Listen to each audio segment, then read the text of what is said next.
go on. So I want to talk about endurance today because we all, I think, have issues with endurance after a while when you're playing a long time with a concert band or anything else. And how do you guys and gals think you increase your endurance? By practicing regularly. Practicing regularly definitely does it.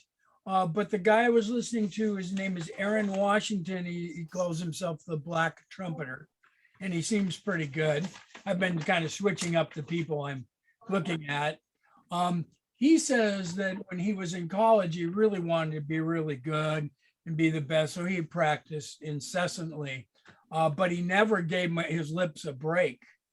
And so his lips were consistently sore, consistently in pain. And he thought the way past it was to keep practicing. And he never gave his lips a chance to heal and recuperate. Also, when you're playing that much, you don't get a good blood flow in your lips because you're restricting the blood flow at the corners and with the mouthpiece, especially if you're playing with some pressure.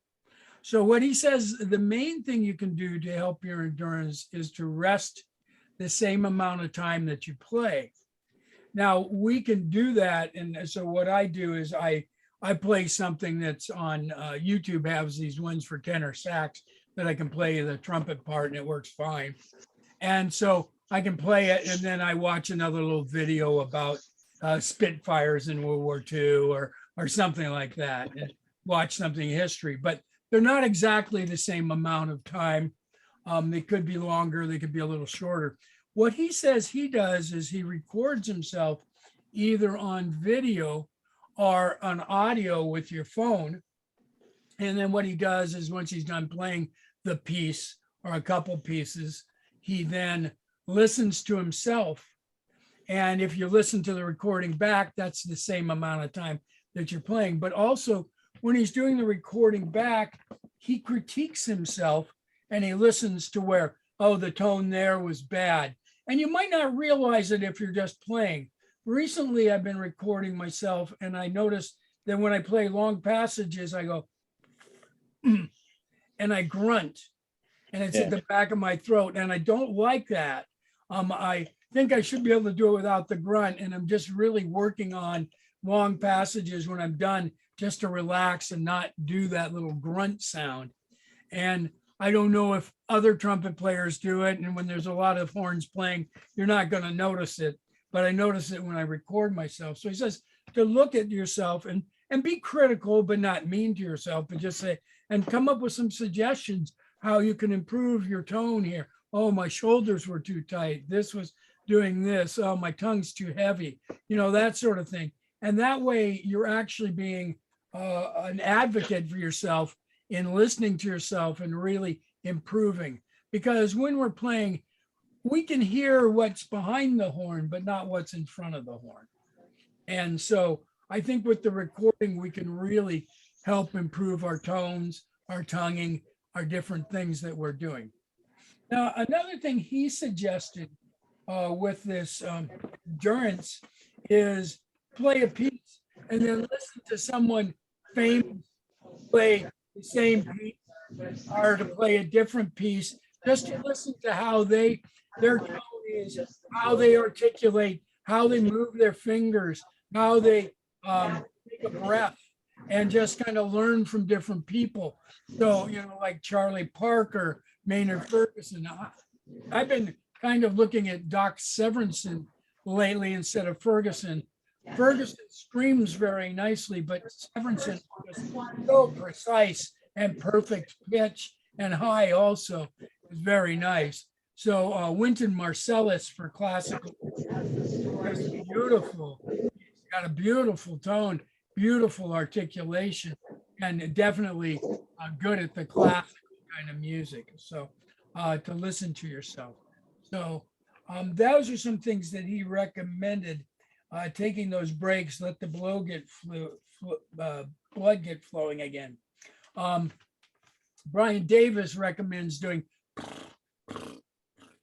like the horse kind of thing with your lips, flapping your lips to get, he does that as a warm up. Also, he does it for 30 seconds just to get the blood flowing in his lips. And he likes it. Aaron Washington says you cannot build on tired chops. So I think you can build on tired chops, but not hamburger chops. It used to we would play in the drum corps and we'd play so much your lips would feel like hamburger. But we were young, we were 18, 20, and I think your lips can recuperate a little quicker. At our ages, I don't know about you guys, but I'm older. My lips take longer to recuperate. So taking that break can help. I think Lon is calling me. Let me check. There's Lon. Hello, Lon. How are you? I just got home. And I, Still doing it? yeah, we're still doing it. I sent you the link. You got another 20 minutes.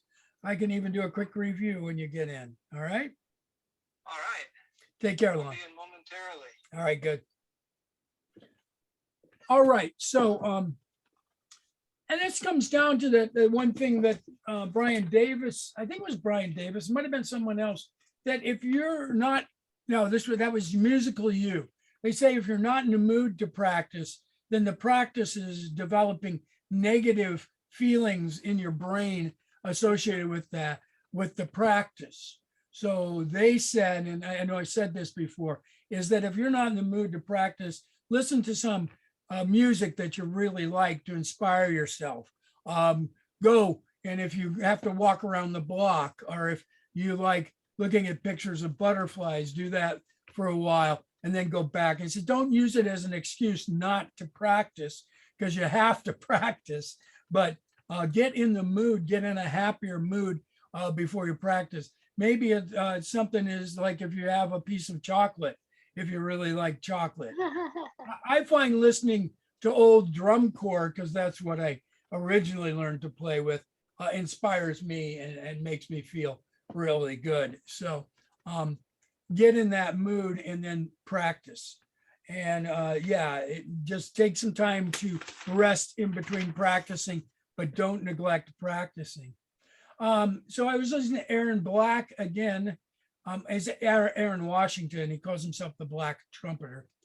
And he says that there's another way that you improve your tone. This is not endurance, but it's improving your tone. He says that a lot of people have a closed oral cavity where your throat is closed, your mouth is closed, and even your teeth are closed. And he says if you play with your teeth completely closed, it blocks the air and it doesn't give you a good tone. So he said, and most people will tell you this, that to say which opens up the throat. That's what doctors say, to look down your throat. And he also said, and he said to try to get, he kind of looked like, I don't want to say he looked like a chipmunk or a hamster, but he had his cheeks almost extended when he was doing it. And they say not to puff your cheeks when you play, but he just was getting that oral cavity open. And he said when he played, if you played with a closed oral cavity, I'm just going to do it with the flugel here.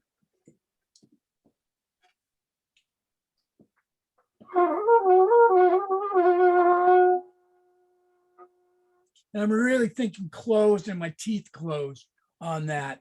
And he says, if you have the open oral cavity,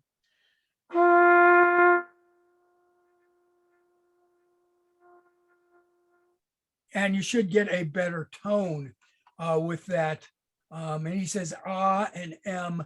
And he also says you need to eliminate tension when you're playing. And he says one place that especially beginners have tension.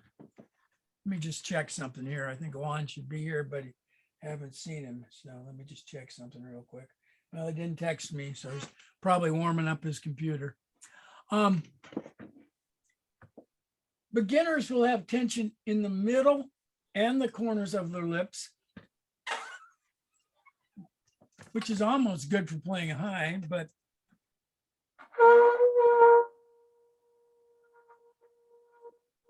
And he says you really need the centers to be relaxed so it can vibrate.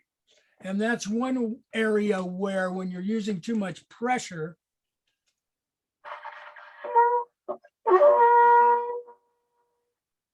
the pressure is keeping the center from vibrating.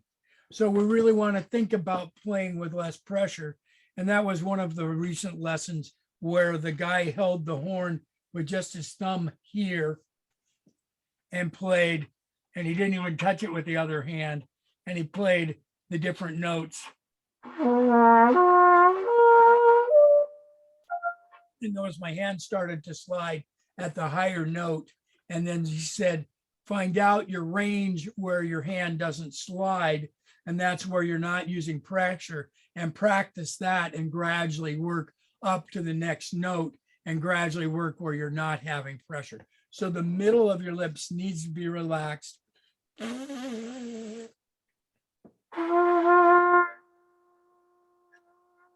Tight corners though. And so that's one place where you have tension. He says they have another place with tension is our shoulders. And some people play with their elbows in and their shoulders up. And these are probably reviews of things you already know, but you know, it's always good to review them. And you can hear that it pinches it off a little bit.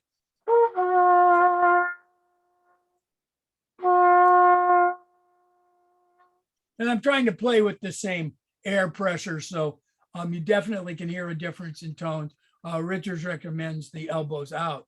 I kind of pity flute players, which have to hold their arms up the whole time. Now the flute's not heavy, but if you're playing for long periods of time, I'm sure this arm gets tired. Either arm gets tired. I almost thought of making a brace that could go from your belt up to your elbow so they could have a brace to play their flute. So the other place that we can have tension is in our neck.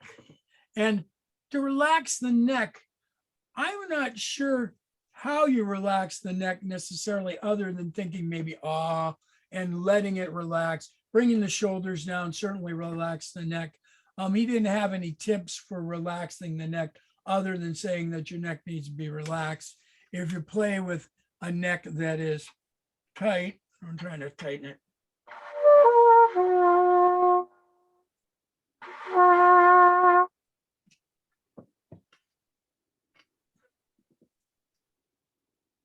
Lon, is that link not working for you? Well, I tell you, it's something with my computer. You know, it's got an anxiety meter built in. If it knows you're in a hurry, it screws up. You know, do what you can. I'm recording this session. I will email it to you probably Right, in a couple that's days. Okay. Okay. You take care, Lon. Yeah, bet. Bye. Sorry. Okay, so less tension in the neck. I don't know if some of those breathing exercises Richard gave us where we went would open up the neck. It seems like it does if you go or sighing. I think the sigh is probably better. I think the hard haws seem to give me a little tension. So just sigh like that to open up your chest. If you can sigh and then try to think about the feeling and try to remember that feeling, then you start getting muscle memory where your throat remembers that open feeling. The chest also gives you tension, so you want to try to keep the chest open. I'm almost thinking that when we play, if we roll our shoulders back a little bit, that will help to keep the chest open, like expanding the chest. I haven't heard any exercises for keeping your chest open, but the deep breathing does help. And I do think maybe just rolling your shoulders back a little bit keeps the chest open and keeps a little tension out of your chest. So those were some of the things that he was talking about. One other thing he said about tension is to sit. I like the way he said this: sit or stand in tune. Now, can either of you tell me what that means? No, he said it's an interesting concept. He says you want to sit or stand in a balanced position. If you're standing too upright, or if you're sitting too upright, you're going to have more tension. If you're slouching too much, you're going to restrict your airflow. So you want to be in a place in between where you're balanced. And when he said balanced, he said he asked a couple questions which he didn't answer. He said he wants you to figure it out. If you slouch, do you play sharp or flat? I don't know. Let me see. If I slouch, I'll stay right in the middle first. It sounds like I went sharp when I slouched. So if you're really trying to play sharper, maybe you slouch. And if you want to play flat, maybe you sit up higher. Maybe that's a technique that you could actually do if you're having a hard time staying sharp enough. Sitting up higher will make you sharper, maybe. And maybe that's a technique that nobody does. It makes me sharper when I sit up high. So if you find yourself flat and you can't correct it, sit up high. And if you find yourself sharp and you can't correct it, slouch.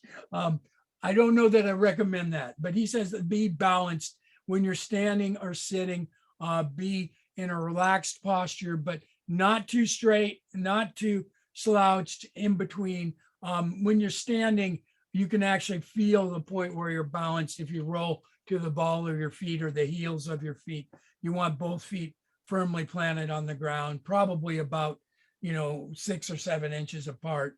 And when you're playing on a chair, a lot of people say to have your feet flat on the ground, but I'm tall. And when my feet are flat on the ground, they're angled up like this. My knees are angled up, and it doesn't give me the right posture to play correctly.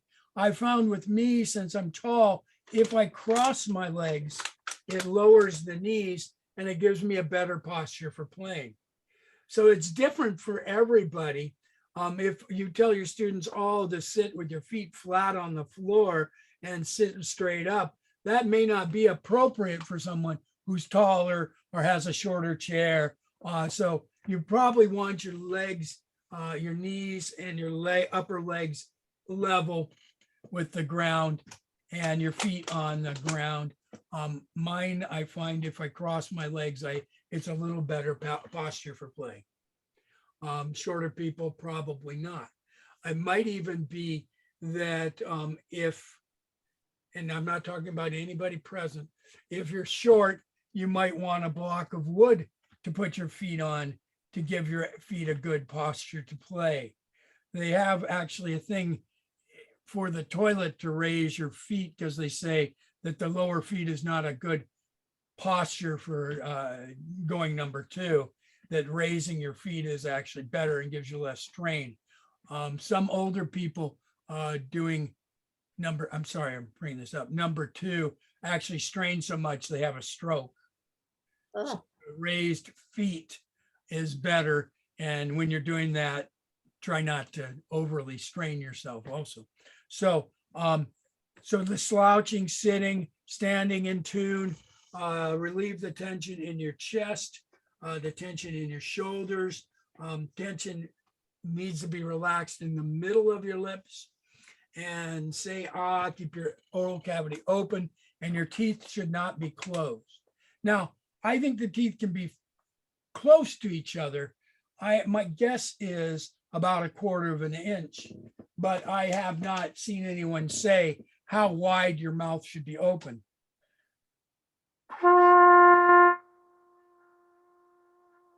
I think mine's about 1/4 of an inch to 3/8. But if you're playing higher, you might make your teeth a little closer together. That's part of raising and lowering the jaw, which we talked about before, that you can actually do it by raising and lowering your tongue and not lowering and raising your jaw. So, any questions on that? And that made sense. That was good.